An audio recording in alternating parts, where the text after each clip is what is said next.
कि नया तकिया बिछवना कि नया डिंग डोंग के डेली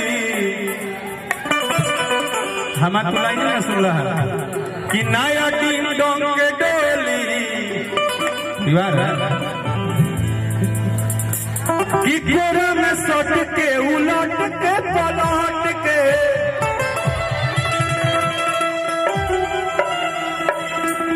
एक सेकंड धन्यवाद आप लोग ये से हम करते नहीं जे भी ये गाना के आज हिट करता सुपर हिट करता डुपर हिट करता वो पूरा भोजपुरी श्रोता समाज के हम आज मंच के द्वारा पैर छू के प्रणाम करते नहीं। आज आपने एक बात तो साबित कर दिया कि जो लोग बोलते थे कि भोजपुरी में खाली हइया होगे चलेगा, आपने एक बहुत सिंगार रस के गाना को इतना सुपर हिट बनाया है कि आपने बताया है कि अगर गायक अच्छा गाना दे तो हम अच्छा भी सुनना पसंद करते हैं और इसके लिए आप सबको धन्यवाद दिल से। ये भाव है, ये कोनो गलत नहीं, ये सिंगार है, ये सिंगार के बात रहे कि कोरा में सट के उलट के पलट के हाँ दिल बारा तू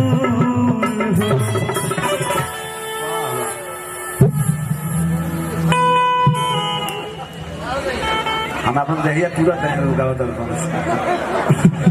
गाना आज हम अपनी हीरोइन बुला रहे हैं। आइए मेरी हीरोइन अच्छा वाले क्या हो अरे मजा का ये जो डांस कर रहा तो कोई नहीं करेगा। देखिए यार तो क्वालिटी जान यह तो छोटे बाबा हम लोग काहे प्यार करते हैं, यही तो है हम सीधे दिया बढ़िया। हाँ हुक्म सीधे भाव देखिए अरे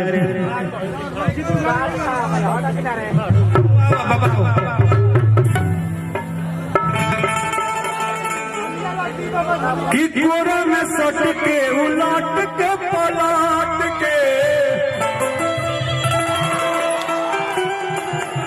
दिल बड़ा दहिया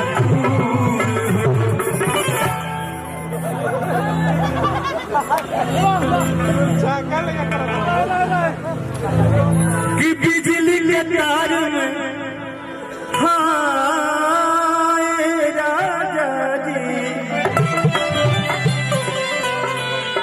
बिजली के तार में भतार छुड़ैलो हम मने मने कैला मजबूर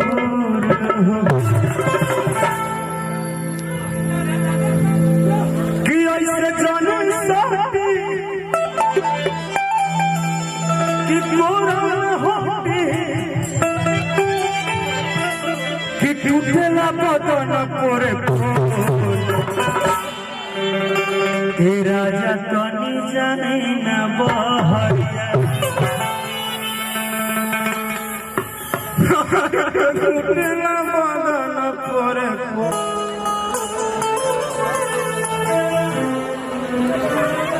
हम मान लगे कोनो फॉर्मेलिटी वाला बात तो हमको ठीक ना लगी, ठीक ना। लेकिन एक बात हम का कभी पूरा सासाराम का हमारा लगता कि पूरा शाहबाद जाना था कि अंकुश राजा के प्यार में राकेश मिश्रा बिक गई बड़े पिछले 9 जाने कितना सालों से कि पूरा शाहबाद जाना था।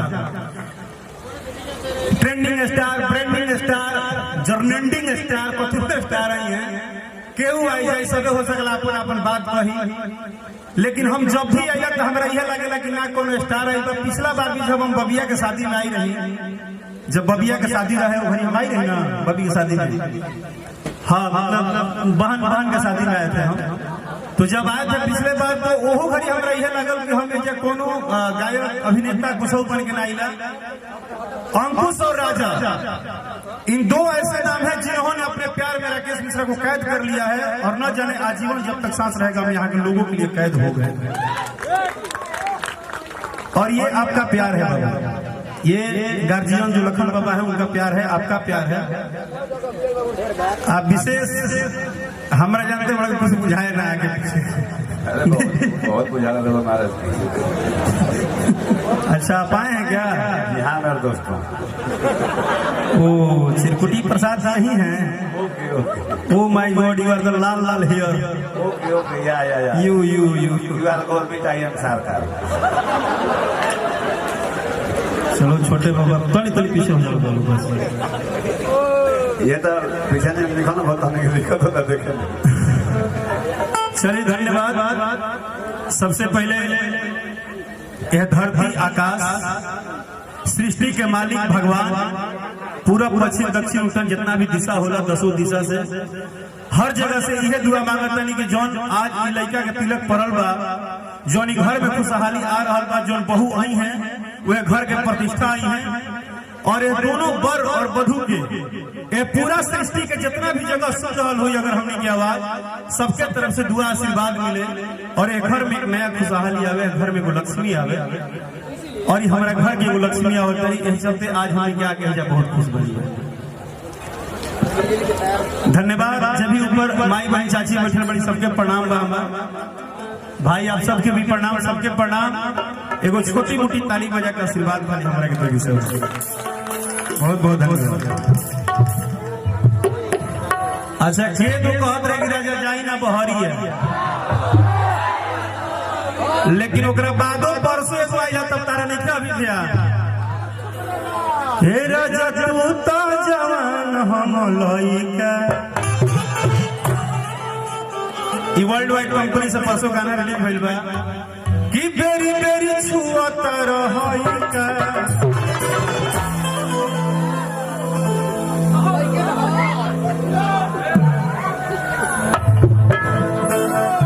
देखा तनी नो है हीरोवा के लड़का है यो। हे राजा तू तो जवान हम लइका। लइका बड़ा तू लड़का ना कि लइका बड़ा 13 महीना में हमारा बता।